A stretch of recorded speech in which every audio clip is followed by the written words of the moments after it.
পশ্চিমবঙ্গে ভোটার তালিকা নিয়ে এখন যা চলছে তা নিয়ে অনেকের মনেই কিন্তু একটা চিন্তা আর উদ্বেগ কাজ করছে। তো আজকের এই আলোচনায় আমরা চেষ্টা করব পুরো বিষয়টা একদম সহজ করে ধাপে ধাপে বুঝতে। চলুন সব বিভ্রান্তি দূর করা যাক। শুরুতেই এই সংখ্যাটা দেখুন, 1,51,00,000। হ্যাঁ, ঠিকই শুনছেন।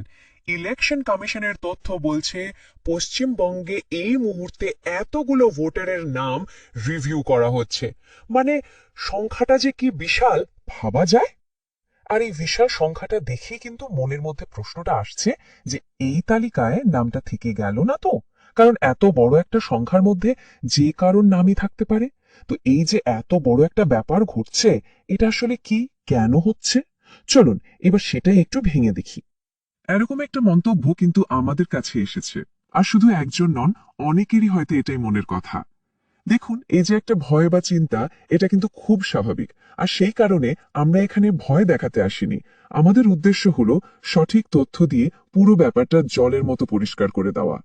আচ্ছা, তাহলে মূল আলোচনায় ঢোকা যাক। প্রথমে বুঝি, এই যে এত উদ্বেগ, এর কারণটা কি, আর বিষয়টা ঠিক কতটা বড়। এই যে 1.5 কোটির অঙ্কটা, এটা ঠিক কতটা বড় সেটা বুঝতে হলে মোট ভোটারের সংখ্যার সাথে একবার মেলাতে হবে। দেখুন, আমাদের রাজ্যে মোট ভোটার প্রায় 7,06,00,000, আর তার মধ্যে রিভিউ হচ্ছে 1.5 কোটিরও বেশি নাম। মানে সহজ হিসাবে প্রতি 5 জন ভোটারের মধ্যে একজনের নাম এখন ভেরিফিকেশনের আওতায়, ভাবা যায়? তো প্রশ্নটা হলো, হঠাৎ করে এতগুলো নাম কেন খতিয়ে দেখা হচ্ছে? এর পিছনে আসল কারণটা কি? চলুন এবার টেকনিক্যাল দিকটা একটু দেখে নেই। দেখুন, ইলেকশন কমিশন মূলত দুটো শব্দ ব্যবহার করছে। একটা হলো লজিক্যাল ডিসক্রেপেন্সি, আর অন্যটা আনম্যাপড ভোটার। আসলে হয়েছে কি, 2002 সালের পরে প্রথমবার ভোটার লিস্টের পুরো ডিজিটাল ম্যাপিং করা হচ্ছে, আর তা করতে গিয়েই এই গন্ডগোলগুলো চোখে পড়ছে। চলুন এই কঠিন শব্দগুলোর মানেটা একটু সহজ করে বুঝি। এই যে 1.5 কোটি নাম, তার মধ্যে সিংহভাগই কিন্তু প্রথম ক্যাটাগরিতে পড়ছে, মানে প্রায় 1,19,00,000 নাম। আর এইগুলোর সমস্যাকেই বলা হচ্ছে লজিক্যাল ডিসক্রেপেন্সি। বাকি 32 লক্ষ নাম 2002 সালের পুরনো লিস্টের সাথে মেলেনি। তো এখন আসল প্রশ্নটা হলো, এই লজিক্যাল ডিসক্রিপেন্সি জিনিসটা ঠিক কি? আসলে লজিক্যাল ডিসক্রিপেন্সি মানে তথ্যের মধ্যে কিছু অসঙ্গতি। যেমন ধরুন, বাবা মা আর সন্তানের বয়সের ফারাকটা কেমন যেন অদ্ভুত, হয় 15 বছরের কম বা 50 বছরের বেশি।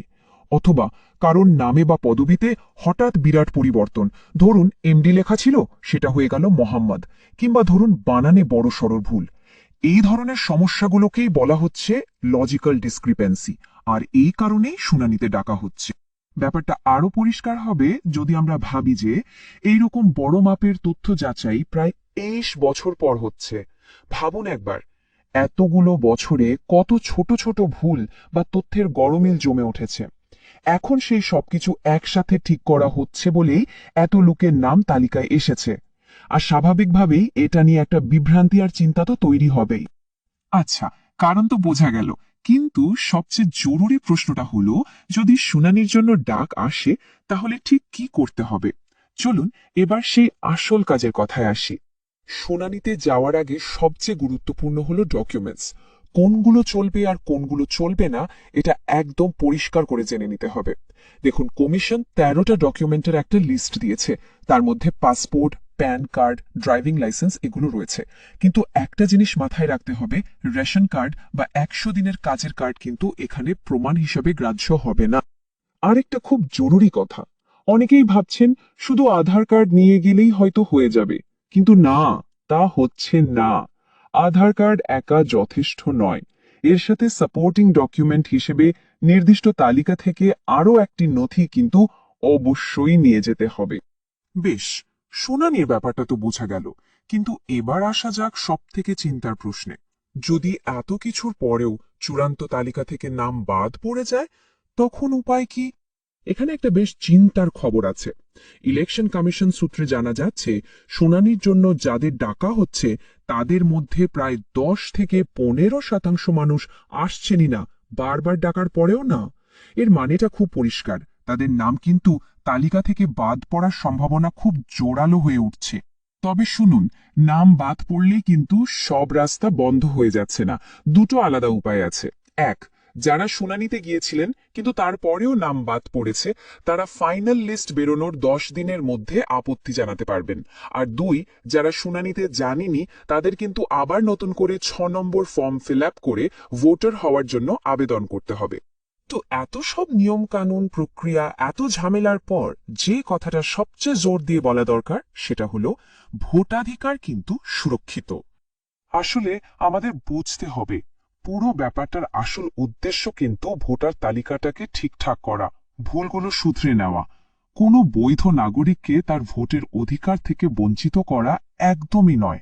হ্যাঁ, কিছু পদ্ধতিগত সমস্যা হচ্ছে, কিন্তু সঠিক পথে এগোলে সেই বাধাও টপকানো সম্ভব। শেষ পর্যন্ত এটাই আসল কথা। যদি কেউ একজন বৈধ ভোটার হন, তাহলে সাময়িকভাবে সমস্যা হলেও তার ভোটের অধিকার কেউ কেড়ে নিতে পারবে না। নিয়ম মেনে চললে সে অধিকার আবার ফিরে পাওয়া যাবেই। সব শেষে একটা প্রশ্ন কিন্তু থেকেই যায়, এই যে এত বড় একটা কর্মযজ্ঞ, এত মানুষের হয়রানি, এত উদ্বেগ, এই সব কিছু পেরিয়ে এই সংশোধন